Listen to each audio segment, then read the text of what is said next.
사랑합니다. 가정에서 수요 예배를 드리시는 모든 성도님들을 예수님의 이름으로 축복합니다. 오늘 말씀을 통해서 우리의 신앙이 견고해지는 은혜가 있기를 예수님의 이름으로 축원합니다. 오늘 설교의 제목은 믿는 도리를 굳게 잡으라. 믿는 도리를 굳게 잡으라입니다. 여러분 14절을 보시면 그러므로 라는 말씀으로 시작하고 있습니다. 그러므로 라는 말은 접속사인데요, 앞에 내용에 대한 전환이나 결론의 말씀을 이어가기 위해 접속사가 쓰여졌습니다. 그러므로 14절의 말씀을 잘 이해하기 위해서는 12절과 13절의 말씀을 잘 살펴볼 필요가 있습니다. 12절과 13절의 말씀의 내용을 보면 말씀은 살아있고 활력이 있고 좌우의 날선 검보다 예리해서 우리의 혼과 영과 관절과 골수를 찔러 쪼갠다고 말씀하고 있고, 말씀은 우리의 마음의 생각과 뜻을 판단하고 만물이 그 앞에 벌거벗은 것 같이 다 드러난다고 말씀하고 있습니다. 우리가 잘 아는 말씀이지요. 여러분 뜻이 무엇일까요? 12절 13절은 하나님의 말씀이 가지고 있는 중요한 특징을 우리에게 말씀하고 있습니다. 두 가지 특징인데요, 첫째는 말씀의 생명력입니다. 하나님의 말씀은 활력이 있고 살아있다는 거예요. 여러분 정말 하나님의 말씀은 살아서 역사하는 생명력이 있습니다. 천지 만물을 창조하실 때도 하나님은 말씀으로 창조하셨고, 에스겔 37장의 마른 뼈들을 향하여 선지자가 말씀을 대언할 때도 생기가 들어가 마른 뼈가 살아나는 역사가 있었습니다.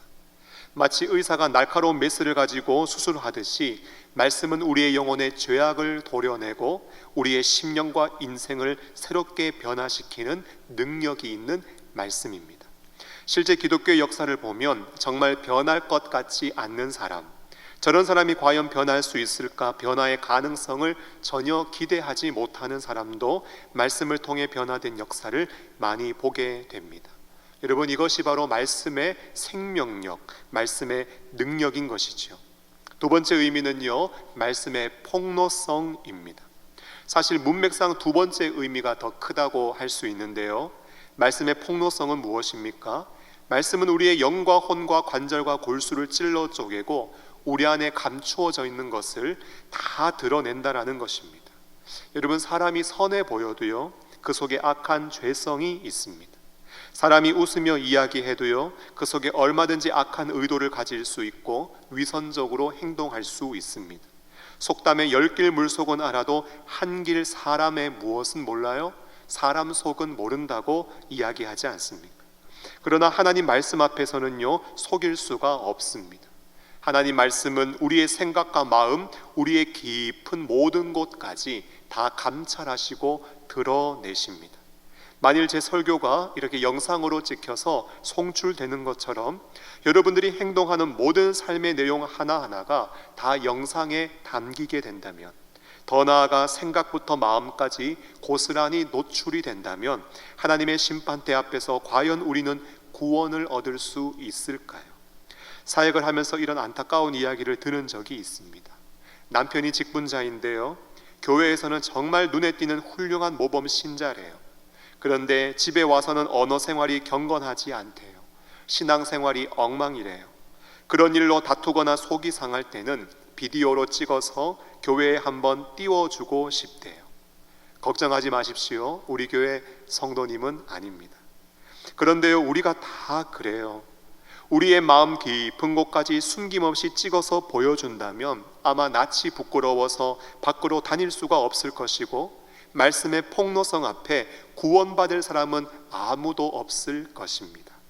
그러므로 우리에게는 누가 필요한가? 우리를 변호하시면서 우리를 도와줄 중보자가 우리에게는 절실히 필요한 것입니다.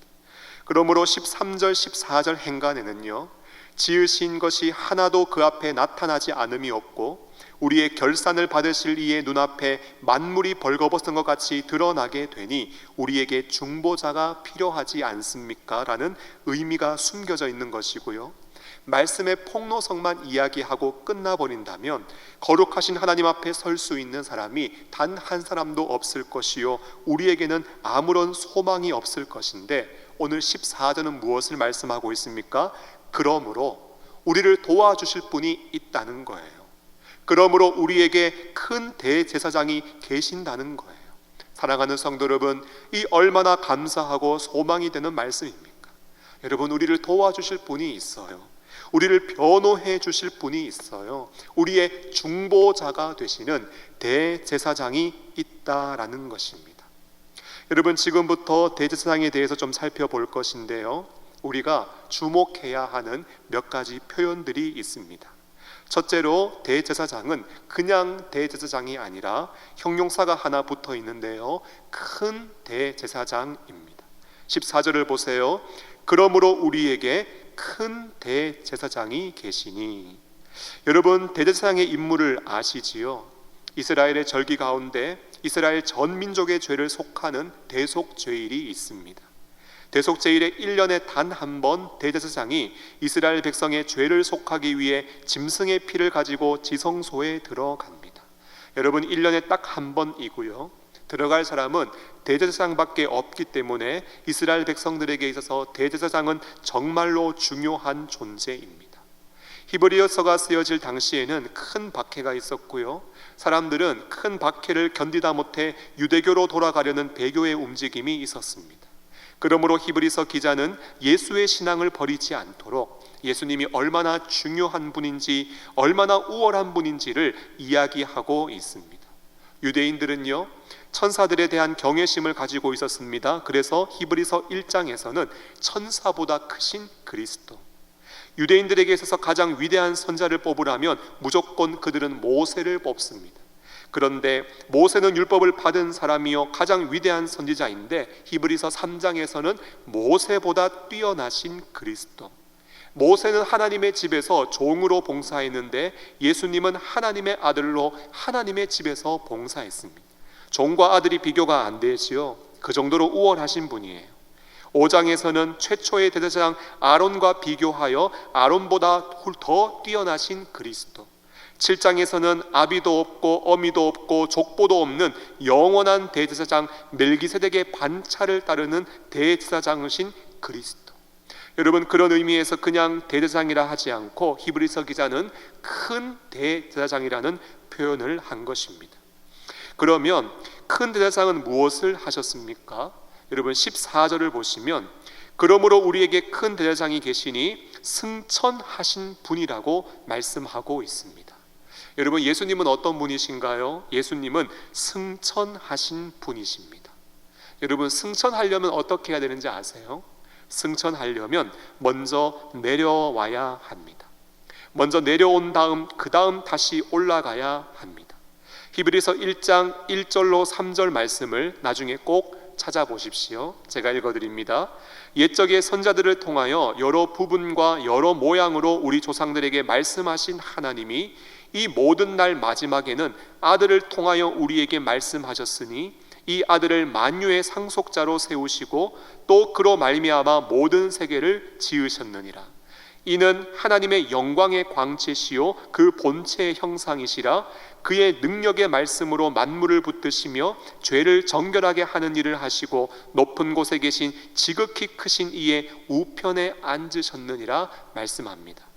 옛적의 선지자들을 통하여 여러 부분 여러 모양으로 말씀하신 하나님이 마지막에는 아들을 통하여 말씀하셨다고 말씀합니다.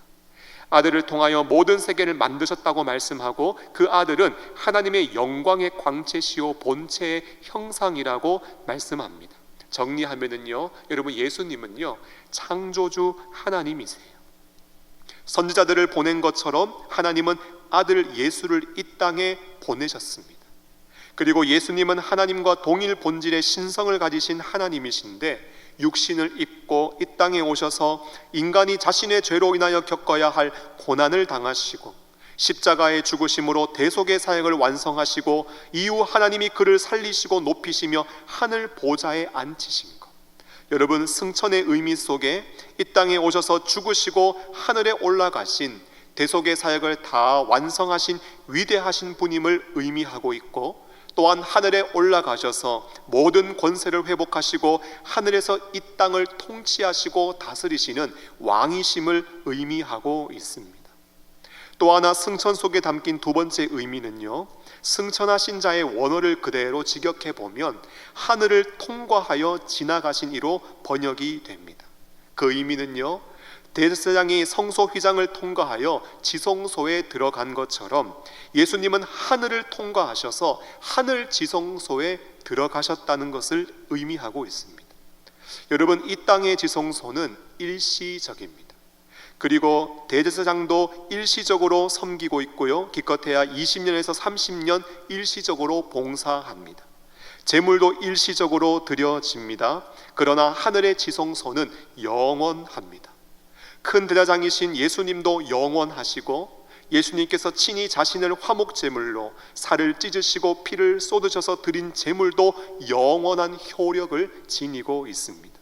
그러므로 하늘로 뚫고 올라가서 일시적인 제사를 드린 레위 계통의 제사장들과는 확연히 구별이 되는 하늘 지성소에서 하나님께 드려지는 완벽한 제사를 예수님께서 드려셨다는 것을 성경은 의미하고 있는 것입니다.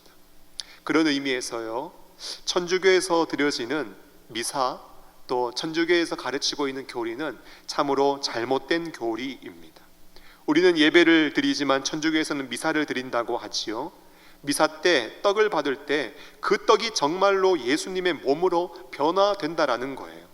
화채설이라고 하는데요, 변화할 화자에다가 몸체자를 쓰는데 신학적으로는 실체로 변한다고 가르치고 있습니다. 떡이 정말 예수님의 몸으로 변화되기 때문에 우리가 정말 예수님의 몸을 먹는다는 교리예요. 여러분, 우리가 떡을 씹을 때 예수님이 희생을 당하시고 고난을 당하신다는 교리를 가르치고 있습니다.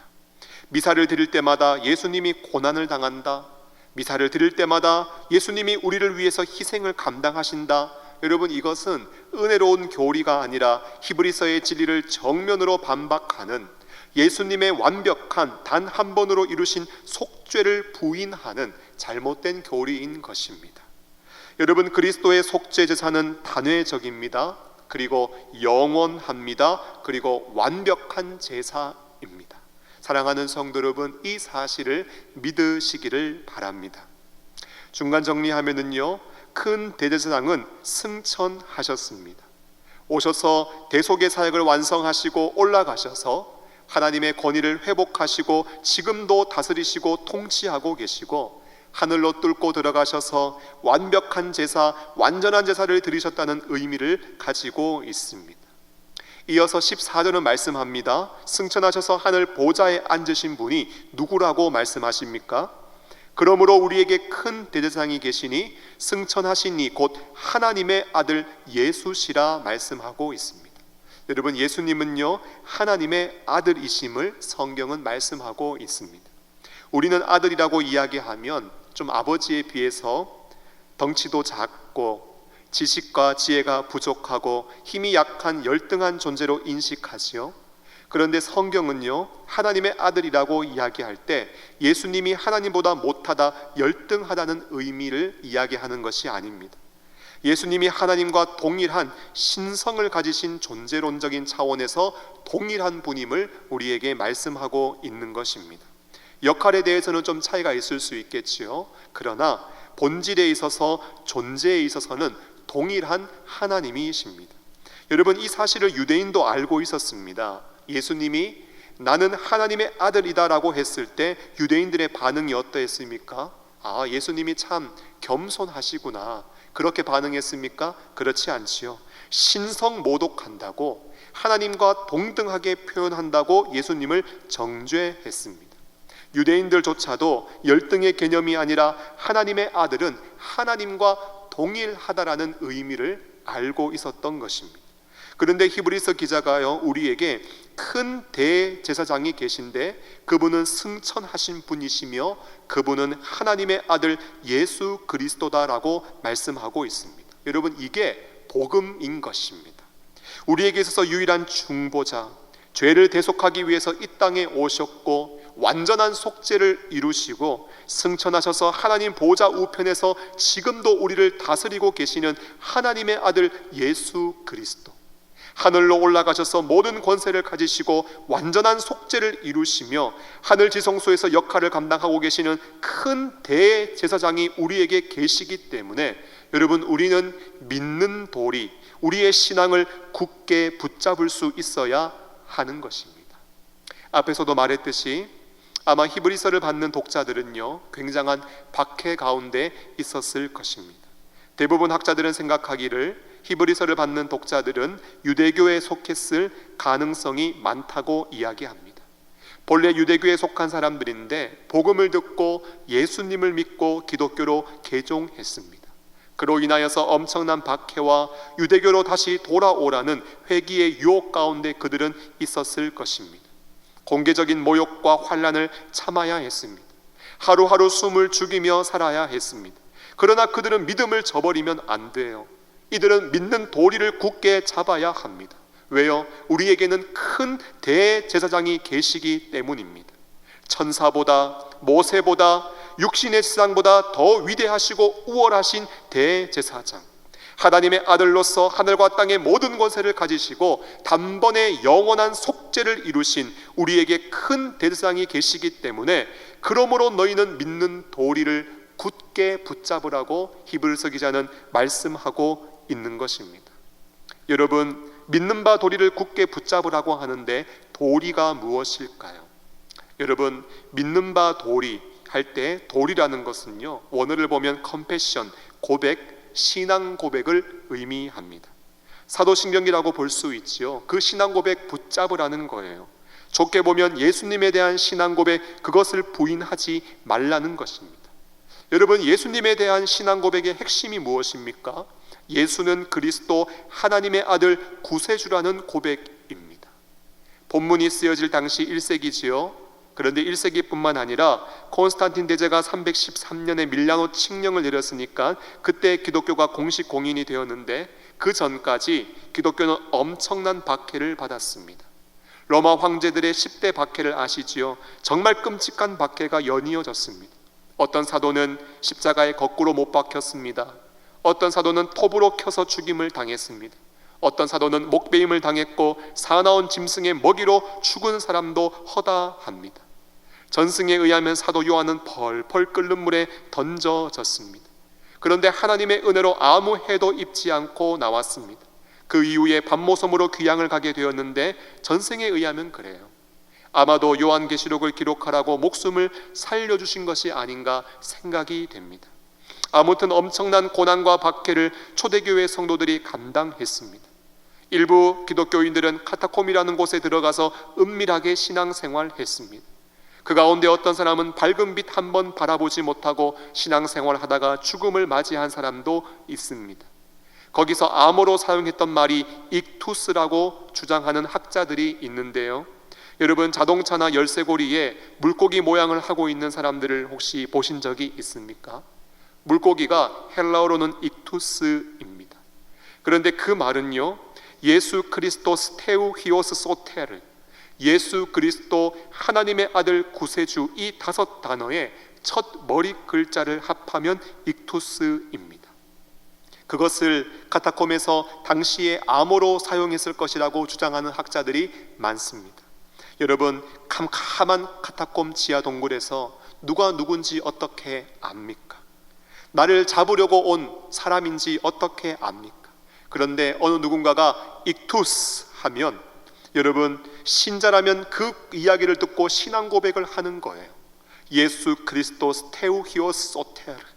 짧은 것이지만 그들은 그 암호 속에 신앙을 담아서 목숨을 걸고 믿음을 지켰던 것입니다. 현재 이 말씀을 받는 사람들은 신앙 때문에 엄청난 박해를 받고 있습니다.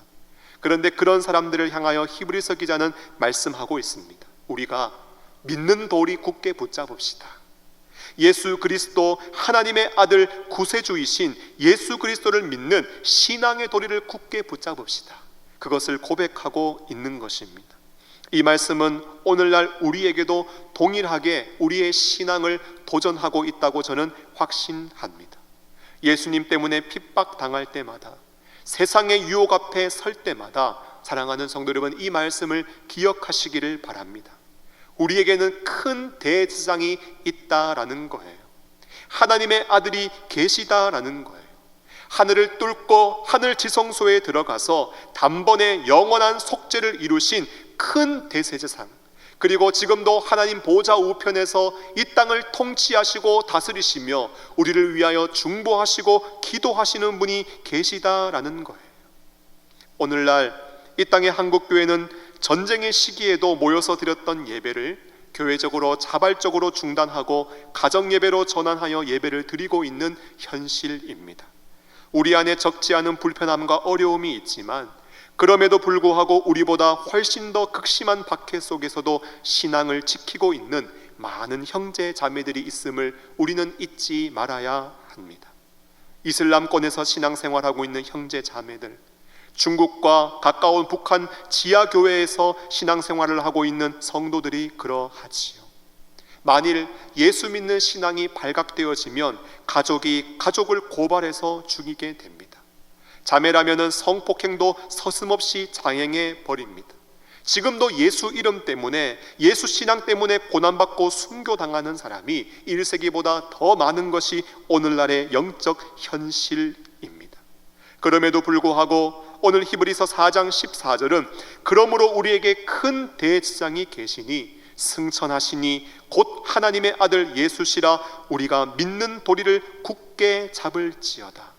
여러분, 큰 대제사장이신 승천하신 하나님의 아들 예수 그리스도를 굳게 붙잡고 나아갔던 많은 신앙의 선배들이 있습니다. 우리에게 있는 대제사장은 우리의 연약함을 동정하지 못하실 리가 아닙니다. 우리와 똑같은 사람의 몸을 입고 이 땅에 오셔서 모든 일에 우리와 똑같이 시험을 받으신 분이시기 때문에 그는 죄가 없음에도 불구하고 우리를 대신해서 십자가에 못 박혀 돌아가셔서 또한 우리의 모든 연약함들을 헤아리시고 우리의 모든 연약함을 동정하시는 분이십니다.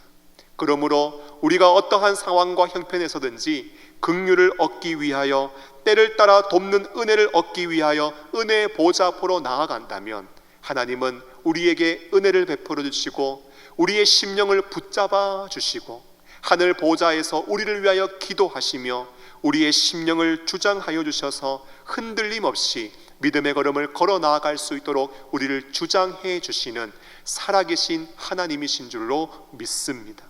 그러므로 박해와 유혹과 어려움이 있다 할지라도 믿는 도리를 굳게 붙잡으시고 흔들림 없이 신앙의 걸음을 걸어 나가는 저와 모든 영동중앙의 믿음의 가족들이 될 수 있기를 예수님의 이름으로 축원합니다.